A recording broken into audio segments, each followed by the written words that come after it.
Hey, my friends, welcome back to Echo Your English. If you're listening while walking, resting, or just letting English play in the background, you're in the right place. Today, Ryan and I are talking about something that's quietly shaping how we speak English every single year: innovation. Not innovation as a big idea, but the words we use to talk about the future. Yeah, and if you've ever heard someone say something like, we're building an AI-driven, human-centric solution for the Web3 era, and you nodded even though you weren't totally sure what they meant, this conversation is definitely for you.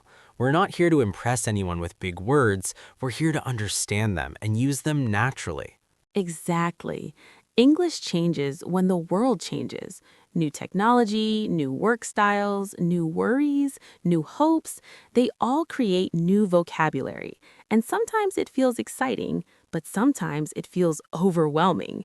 You might think, do I really need to know all these words to speak good English? And the honest answer is, not all of them. But understanding the language of innovation helps you follow conversations, news, and ideas about the future. I remember the first time I heard the word Web3. I thought, okay, I missed Web 2, didn't I? It sounded like a software update for the internet itself. And that's actually a good example of how innovation creates words because old words aren't enough anymore. We needed a way to talk about a more decentralized internet, so a new label appeared. And that happens again and again. Think about AI ethics or quantum computing. These aren't just fancy terms. They exist because people are dealing with real problems and real possibilities. Language follows reality. But there's also a strange side to this, because not every new word is useful. Some are clear and some are just noise. That's where buzzwords come in. Words that sound powerful but feel a little empty when you look closely. And part of becoming fluent in modern English is learning how to hear a word and think, is this helping me understand something or is it just decoration? I love that. Decoration versus meaning. So today, we're going to explore future-focused English gently. We'll talk about words you hear everywhere, what they usually mean in real conversations, and how you can use or avoid them without sounding forced or confused. And don't worry, this isn't a lecture. It's more like sitting with us, listening to how these words naturally appear in conversation. If you like learning English this way, take a moment to subscribe to the channel. It really helps more learners find us and learn English by listening, not memorizing. Let's start with one of the biggest words of the last few years, a word that means different things depending on who's saying it. Ah yes, the metaverse. That word alone can start an argument. Or end a conversation because no one wants to admit they're not totally sure what it means. And that's exactly why it's such a perfect example. So, the metaverse. Some people imagine it as a huge virtual world where we all live with headsets on, working, shopping, and socializing as digital versions of ourselves. Others think of it more quietly, like an extension of the internet, more immersive, more interactive, but still very much connected to real life. And then, of course, there are companies that use the word because it sounds futuristic and ambitious. Right, and that's where confusion starts. When one word carries too many meanings, it stops being clear. In real conversations, when someone says the metaverse, they usually mean one of three things. Either they're talking about virtual reality spaces, or they're talking about the future of online interaction in general, or they're repeating a trend word they've heard in meetings or news articles. And this is such a useful listening skill for English learners, noticing how confidently someone uses a word. If they explain it with examples, they probably understand it. If they keep repeating it without explaining anything, it might just be a buzzword for them. That's a great point. I've heard people say this product will thrive in the metaverse. And when you ask how, there's suddenly a long pause. And pauses are very honest in language. They really are. Another pair of words I hear mixed up all the time is disruptor and innovator. They sound similar, but they feel very different emotionally. Yeah, an innovator improves something. They make life easier, faster, or more enjoyable. A disruptor, on the other hand, breaks an existing system. Sometimes that's good, sometimes it's painful. Think about how streaming disrupted television, or how ride-sharing disrupted taxis. And in English, choosing between those two words changes the tone of what you're saying. Calling a company an innovator sounds positive and safe. Calling it a disruptor sounds bold, risky, and slightly dangerous. Which is why people in business love both words, depending on the story they want to tell. And then there's a word that never seems to disappear: synergy. Ah, yes, the classic. People have been joking about that word for years, but it's still everywhere. In simple terms, it just means that two people, teams, or ideas work better together than alone. But instead of saying that, English often chooses one impressive word. And what's interesting is that synergy survives because it fills a real emotional need. It sounds optimistic. It suggests cooperation, progress, and smart planning. Even if it's vague, it feels good. That's an important lesson for learners. Some words stay not because they're precise, but because they create a feeling. And English isn't just about accuracy, it's also about emotion. Exactly. Now let's shift slightly, because innovation isn't only about technology, it's also about how we work and live.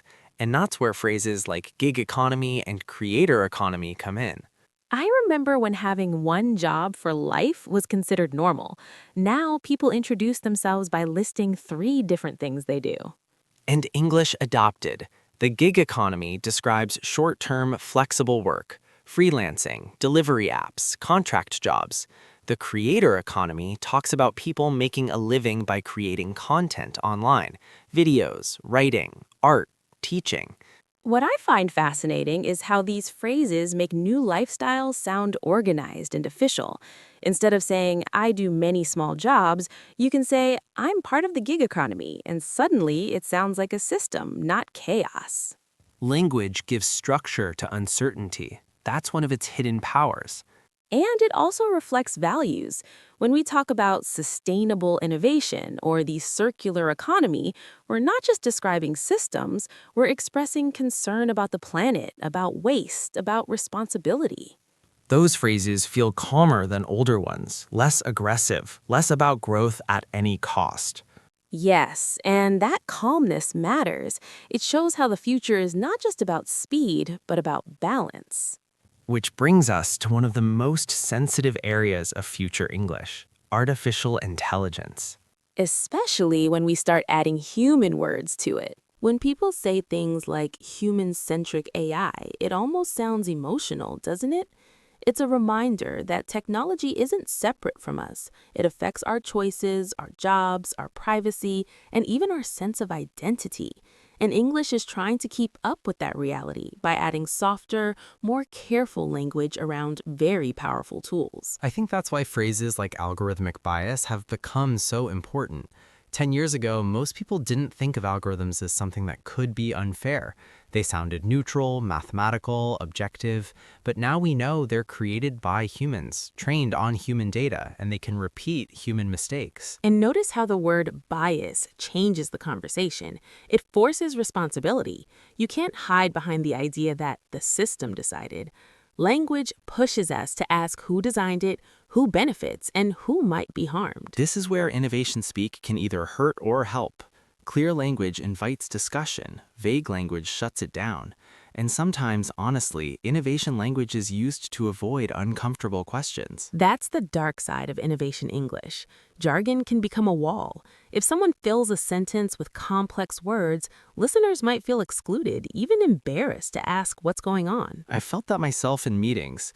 You walk out thinking, did we actually decide anything, or did we just agree that things are moving forward? That's such a good example. Moving forward sounds active, but it doesn't tell you what's happening. And then there's vaporware, which I love as a word. Same. It's such a polite way of saying this product exists only in presentations. Exactly. Vaporware refers to technology that's promised, announced, talked about, but never really delivered. And the word itself feels light, like smoke. And English learners don't need to use this word often, but recognizing it helps you read between the lines. When something is always coming soon, language becomes a warning sign. Another warning sign is when everything is described as revolutionary or game-changing. When every product is amazing, the words lose their power. That's linguistic inflation. Big words get overused until they feel small. So here's something practical for our listeners. You don't need to use every new innovation word.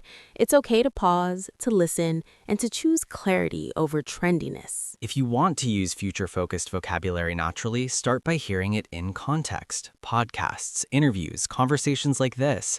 Notice how often native speakers explain themselves, simplify, or even joke about these words. And when you speak or write, ask yourself a simple question. Would this be clear to a real person sitting across from me? If the answer is yes, you're doing it right. The future of English isn't about sounding smart. It's about being understood. And the future will keep bringing new words, from research papers, from startups, from pop culture. You don't need to chase them. Just stay curious. If today's conversation helped you feel more comfortable with modern English, don't forget to subscribe to Echo Your English. Listening regularly really does make a difference. Thanks for spending this time with us. Keep listening, keep noticing words, and keep echoing English in your own way. See you next time.